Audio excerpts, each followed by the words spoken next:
اعوذ باللہ من الشیطان الرجیم۔ بسم اللہ الرحمن الرحیم۔ شروع اللہ کے نام سے جو بڑا مہربان نہایت رحم والا ہے۔ السلام علیکم ورحمۃ اللہ وبرکاتہ۔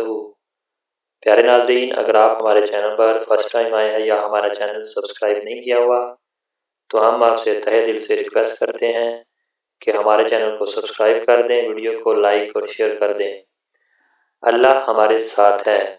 اس طرح انہوں نے تمام سوراخ بند کر دیے مگر ایک سوراخ رہ گیا اور اس میں سانپ تھا۔ حضرت ابوبکر صدیق رضی اللہ تعالیٰ عنہ نے اس سوراخ پر اپنی ایڑی رکھ دی۔ اس کے بعد حضرت صلی اللہ علیہ وسلم غار میں داخل ہوئے۔ ادھر سانپ نے اپنے سوراخ پر ایڑی دیکھی تو اس پر ڈنگ مارا۔ تکلیف کی شدت سے حضرت ابوبکر صدیق رضی اللہ تعالیٰ عنہ کی آنکھوں سے آنسو نکل پڑے، لیکن انہوں نے اپنے منہ سے آواز نہ نکلنے دی، اس لیے کہ اس وقت حضرت صلی اللہ علیہ وسلم ان کے زانوں پر سر رکھ کر سو رہے تھے۔ حضرت ابوبکر صدیق رضی اللہ تعالیٰ عنہ سانپ کے ڈسنے کے باوجود اپنے جسم کو ذرا سی بھی حرکت نہ دی، نہ آواز نکالی کہ کہیں حضور کریم صلی اللہ علیہ وسلم آنکھ نہ کھل جائے۔ تاہم آنکھ سے آنسو نکلنے کی وہ کسی طرح نہ روک سکے۔ وہ حضور صلی اللہ علیہ وسلم پر گرے۔ ان کے گرنے سے حضور صلی اللہ علیہ وسلم کی آنکھ کھل گئی۔ آپ صلی اللہ علیہ وسلم نے حضرت ابوبکر صدیق رضی اللہ تعالیٰ عنہ کی آنکھوں میں آنسو دیکھے تو پوچھا، ابوبکر کیا ہوا؟ انہوں نے جواب دیا، آپ پر میرے ماں باپ قربان، مجھے سانپ نے ڈس لیا ہے۔ آپ صلی اللہ علیہ وسلم نے اپنا لعاب دہن سانپ کے کاٹے کی جگہ پر لگا دیا۔ اس سے تکلیف اور زہر کا اثر فوراً دور ہو گیا۔ سبحان اللہ۔ صبح ہوئی۔ حضرت صلی اللہ علیہ وسلم کو حضرت ابوبکر صدیق رضی اللہ تعالیٰ عنہ کے جسم پر چادر نظر نہ آئی تو دریافت کیا، ابوبکر چادر کہاں ہے؟ تو انہوں نے بتایا، اللہ کے رسول، میں نے چادر پھاڑ پھاڑ کر اس کے غار کے سوراخ بند کیے ہیں۔ آپ صلی اللہ علیہ وسلم نے دعا کے لیے ہاتھ اٹھا دیے اور فرمایا، اے اللہ، ابوبکر کو جنت میں میرا ساتھی بنانا۔ اسی وقت اللہ تعالیٰ نے وحی کے ذریعے خبر دی کہ آپ کی دعا قبول کر لی گئی ہے۔ ادھر قریش کے لوگ نبی اکرم صلی اللہ علیہ وسلم کی تلاش میں اس غار کے قریب آ پہنچے۔ ان میں سے چند ایک جلدی سے آگے بڑھ کر غار میں جھانکنے لگے۔ غار کے دہانے پر انہیں مکڑی کا جالا نظر آیا، ساتھ ہی دو جنگلی کبوتر نظر آئے۔ اس پر ان میں سے ایک نے کہا، اس غار میں کوئی نہیں ہے۔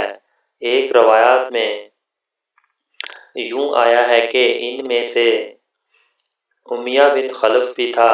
اس نے کہا، اس غار کے اندر جا کر دیکھو۔ کسی نے جواب دیا، غار کے اندر جا کر دیکھنے کی کیا ضرورت ہے؟ غار کے منہ پر بہت جالے لگے ہوئے ہیں، اگر وہ اندر جاتے تو یہ جالے باقی نہ رہتے، نہ یہاں کبوتر کے انڈے ہوتے۔ حضرت ابوبکر صدیق رضی اللہ تعالیٰ عنہ نے جب ان لوگوں کو غار کے دہانے پر دیکھا تو آپ رو پڑے اور دبی آواز میں بولے، اللہ کی قسم، میں اپنی جان کے لیے نہیں روتا، میں تو اس لیے روتا ہوں کہ کہیں یہ لوگ آپ صلی اللہ علیہ وسلم کو تکالیف نہ پہنچائیں۔ اس پر نبی اکرم صلی اللہ علیہ وسلم نے ارشاد فرمایا، ابوبکر غم نہ کرو، اللہ ہمارے ساتھ ہے۔ اسی وقت اللہ تعالیٰ نے حضرت ابوبکر رضی اللہ تعالیٰ عنہ کے دل کو سکون بخش دیا۔ ان حالات میں ابوبکر صدیق رضی اللہ تعالیٰ عنہ کو پیاس محسوس ہوئی۔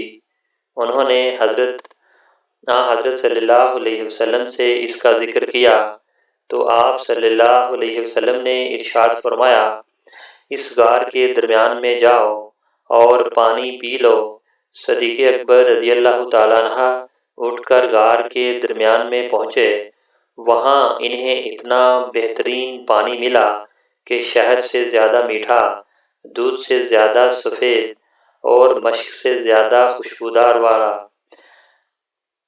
انہوں نے اس میں سے پانی پیا۔ جب وہ واپس آئے تو حضرت صلی اللہ علیہ وسلم نے ان سے فرمایا، اللہ تعالیٰ نے جنت کی نہروں کے نگراں فرشتے کو حکم فرمایا کہ اس غار کے درمیان میں جنت الفردوس سے ایک چشمہ جاری کر دیں تاکہ تم اس میں سے پانی پی سکو۔ یہ سن کر حضرت ابو بکر صدیق رضی اللہ تعالیٰ عنہ حیران ہوئے اور عرض کیا، کیا اللہ کے نزدیک میرا اتنا مقام ہے؟ تو آپ صلی اللہ علیہ وسلم نے ارشاد فرمایا، ہاں، بلکہ اے ابو بکر اس سے بھی زیادہ ہے۔ قسم ہے اس ذات کی جس نے مجھے حق کے پیغام کے ساتھ نبی بنا کر بھیجا ہے، وہ شخص جو تم سے باز رکھے جنت میں داخل نہیں ہوگا۔ غرض قریش مایوس ہو کر غار سور سے ہٹ آئے اور ساحلی علاقے کی طرف چلے گئے۔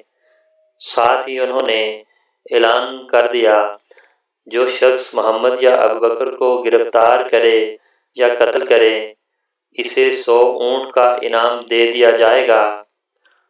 استغفر اللہ۔ آپ صلی اللہ علیہ وسلم اور ابو بکر صدیق رضی اللہ تعالیٰ عنہ اس غار میں 3 دن تک رہے۔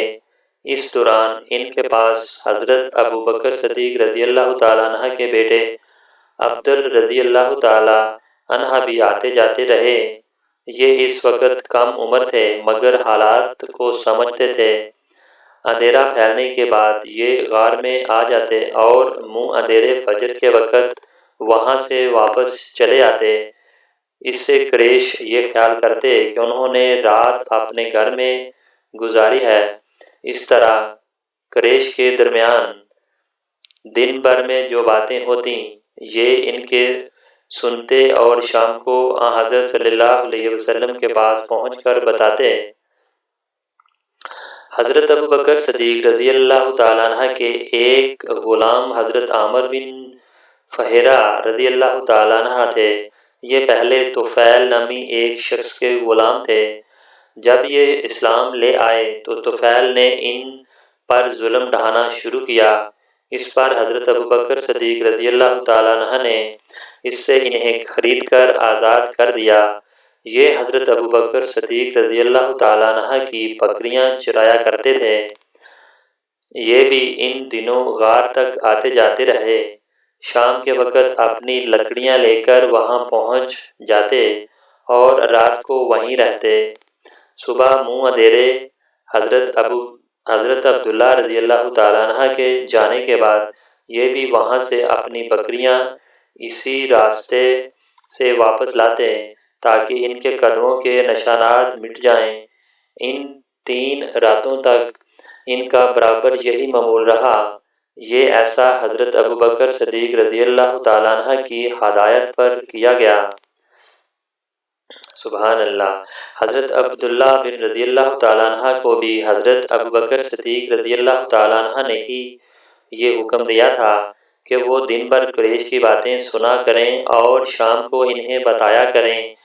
عامر بن فہیرہ رضی اللہ تعالیٰ عنہ کو بھی ہدایت کی تھی کہ دن بھر بکریاں چرایا کریں اور شام کو غار میں ان کا دودھ پہنچایا کریں۔ سبحان اللہ۔ میرے نبی کی شان۔